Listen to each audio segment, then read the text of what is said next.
सर्व निमंत्रितांचं स्वागत करतो. मला अतिशय आनंद होतो. महाराष्ट्रातल्या वेगवेगळ्या क्षेत्रातल्या खरंच कर्तृत्ववान अशा महिलांचा एक सन्मान करण्याची आमची ही प्रथा आहे.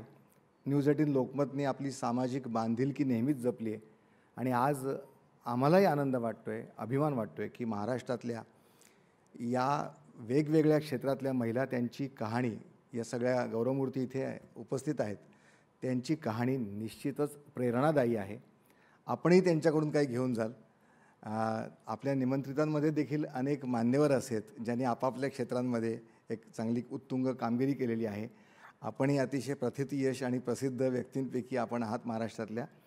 पण आज सामान्यातल्या असामान्य कामगिरी करणाऱ्या या महिलांच्या कहाण्या निश्चितच आपल्या सगळ्यांना प्रेरणा देऊन जातील अशी आम्हाला खात्री आहे. यावर्षीच्या मुक्ता सन्मान या कार्यक्रमाला आपण सर्वजण उपस्थित झालात. पुन्हा एकदा सर्वांचं स्वागत आणि धन्यवाद.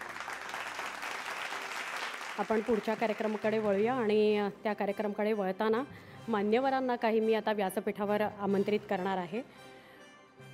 अभिनेत्री सोनाली खरे यांना विनंती करेन की त्यांनी व्यासपीठावर यावं.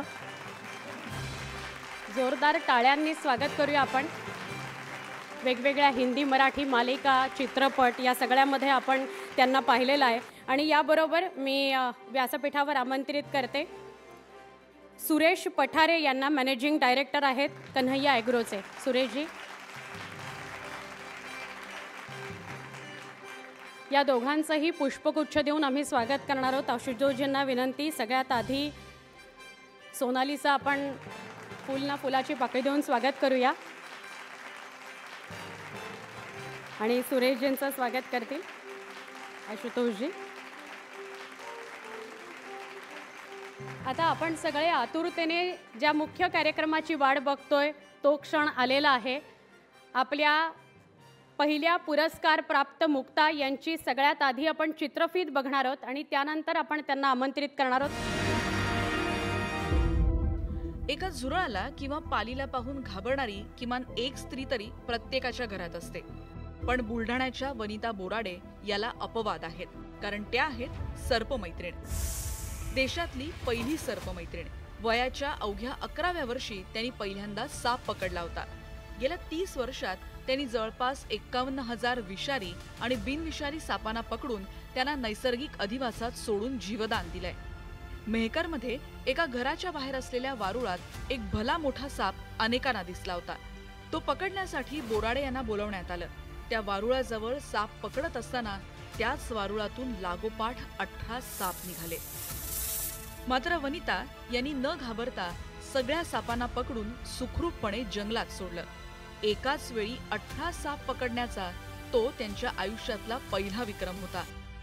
त्याच दिवशी त्यांनी वेगवेगळ्या ठिकाणी आणखी 14 साप पकडत एकाच दिवशी 32 साप पकडण्याचा आणखी एक नवा विक्रम केला. या विक्रमाची नोंद Guinness book, Asia book, Limca book आणि इंडिया बुक ऑफ रेकॉर्ड्समध्ये करण्यात आली. 2022 मध्ये राष्ट्रपती रामनाथ कोविंद यांच्या हस्ते वन्यजीव नारी शक्ती पुरस्कारानं त्यांना सन्मानित करण्यात आलं. भारतीय डाक विभागानं वनिता बोराडे यांचं टपाल तिकीट जारी करून त्यांचा आगळा वेगळा सन्मानही केला. गेल्या 30 वर्षात त्यांनी शाळांमध्ये 3 लाखांपेक्षा अधिक कार्यशाळा आयोजित करत सापांविषयी जनजागृती केली आणि त्यांच्या याच कार्याची दखल घेत न्यूज 18 लोकमत त्यांना सन्मानित करत आहे. आम्ही तर झुरळ आणि पालीला पण घाबरतो बाबा. पण आपण आमंत्रित करूया बुलढाण्याच्या वनिताताईंना. जोरदार टाळ्यांनी स्वागत करूया. 51,000 साप त्यांनी आतापर्यंत पकडलेत. सन्मानचिन्ह आणि सन्मानपत्र देऊन आपण वनिताताईंचा सन्मान करणार आहोत. सोनालीताई सन्मानचिन्ह प्रदान करतील आणि सुरेशजी सन्मानपत्र प्रदान करतील.